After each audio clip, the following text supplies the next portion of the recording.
Good morning! Ang ganda ng sikat ng araw. Ang ganda rin ng aming garden kasi hanggang ngayon may bulaklak pa rin ang aming poinsettia. Yan. Dalawang kulay yan, isang red at saka isang pink. Itong bilugan ay kulay red po yan talaga sa actual. Ayan. Ito po. Dati pink to eh. Ngayon nagda-dark na rin yung kulay niya. Siguro dahil sa pagkakabilad niya sa araw. Ang ganda ng dahon nito kasi meron siyang puti. Diba? Bali, tinanim ko lang yan galing sa pinagputulan kong mga sanga. Lahat po yan bagong tanim ko nung maubos na yung pagiging pula ng mga dahon. Pinutol ko yung sanga ng ganito lang kaliliit. Ito lang po yung pinagmulan yan, ganito lang. Ito lang siya, ito yung pinutol ko. Kaya ito, bagong sanga itong mga to. Ganyan lang siya kaliit pag pinuputol ko. Ito. Ganyan lang po sila kaliliit. Pinuputol ko ng ganyan. Ganyan lang. Ganyan lang siya kaliit. Tapos itatanim ko siya. Tutusok ko lang siya ng simpleng tusok. Hanggang sa sasangan na po siya. Yan. Maliliit lang po talaga sila lahat. Ito yung original niyang tinusok ko ito. Bali ito, sinangay niya isang piraso lang. Ito dalawa yung sinangay niya. Ayan. Ang ganda po nilang tignan. Bali yung pink is tusok yung dahon niya.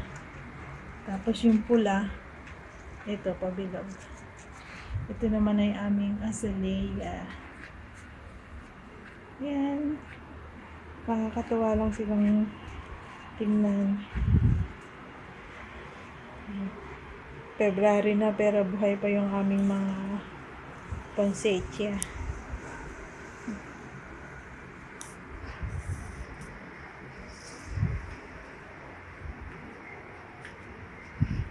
Cute na cute talaga ako dito sa tusok yung dahon.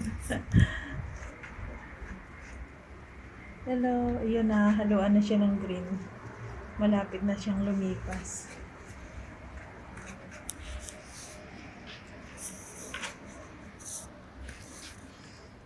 Ito matangkad. Meron talaga siyang shade ng little white. Ayan. Salamat po sa inyong panonood. Thank you very much. Ito naging pula yung dahon niya. Pula talaga siya. Hindi katulad nito isa may pagka-pink pa. Ito naging pula talaga. Dati kulay pink din to eh. Ngayon yung naging pula na. Ang galing naman. Paano siya naging pula?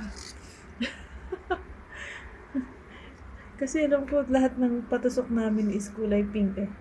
So bakit siya naging pula ngayon? Anyway, maganda ka pa rin. Red or pink, maganda. Last year medyo medyo pusyo yung pagka-pink niya. Ngayon halos nagkakalabit na rin sa red. Salamat po sa panonood. Thank you, thank you.